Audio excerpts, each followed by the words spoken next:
मधुबनी जिले के एक छोटे से गांव बसंतपुर में रहते थे धीरेंद्र बाबू, एक ईमानदार, प्रतिष्ठित और आदर्शवादी शिक्षक।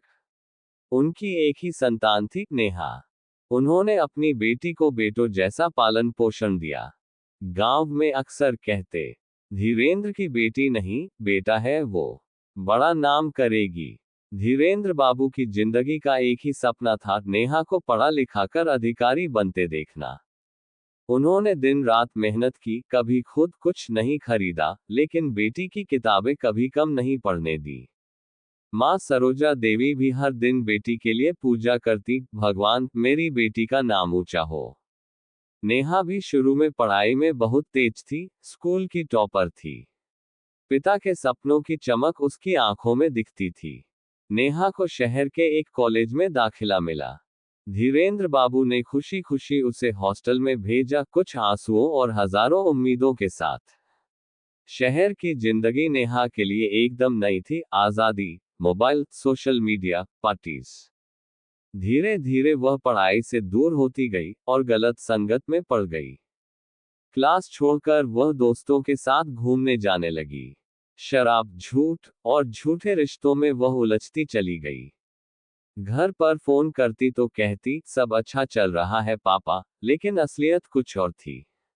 एक दिन नेहा एक लड़के राहुल के साथ भाग गई। लड़का बेरोजगार था, झूठे वादों से उसे फंसा लिया था। न शादी हुई, न साथ निभा। कुछ ही महीनों में राहुल उसे छोड़कर चला गया। नेहा वापस घर भी नहीं लौट सकी, क्योंकि शर्म और डर उसके रास्ते रोक रहे थे।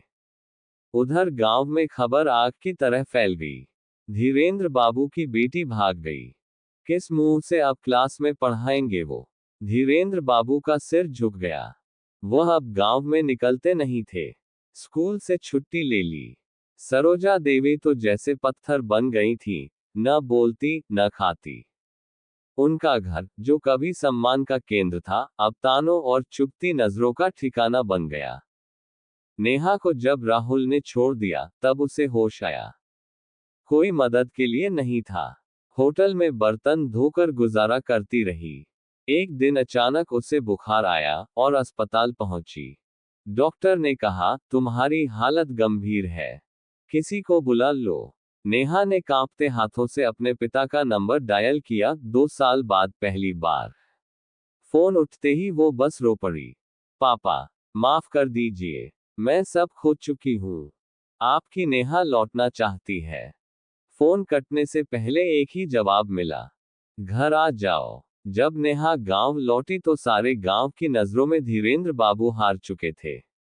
पर उन्होंने बेटी के लिए दरवाजा खोला। घर के भीतर गहरी चुप्पी थी। माँ कुछ नहीं बोली, बस उसका चेहरा देखा और आंखें फेर ली।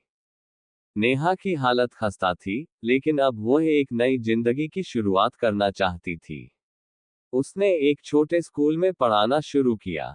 हर दिन अपने किए पर पछताती, और हर दिन अपने पिता की आंखों का सामना करने से डरती। एक दिन वह रोते हुए बोली, पापा, आपने सबके ताने सुने, मेरा सिर झुका दिया। क्या मैं फिर से आपकी गर्व बन सकती हूँ? धीरेंद्र बाबू ने उसकी ओर देखा और पहली बार कहा, गलती स्वीकार कर लेना ही पहली सजा है। अगर सच्चे मन से बदलोगी तो लोग भी भूल जाएंगे।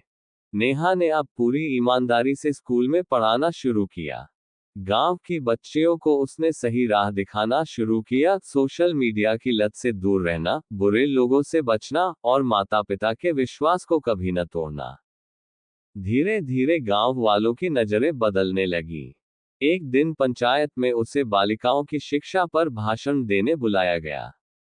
नेहा ने वहां कहा, मैं वो बेटी हूं जिसने अपने पिता का सिर झुकाया, लेकिन आज मैं हर बेटी से कहना चाहती हूं, आजादी का मतलब भूल जाना नहीं होता।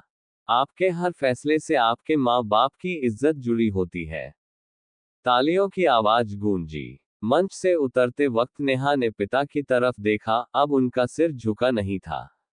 नेहा की कहानी एक चेतावनी है। बेटियां जब राह भटकती हैं, तो सिर्फ खुद नहीं गिरती, बल्कि अपने माता पिता की इज्जत भी साथ लेकर गिरती हैं। लेकिन अगर गलती मान ली जाए और सुधार की राह पर चला जाए, तो वही झुका सिर एक दिन फिर से ऊंचा उठ सकता है।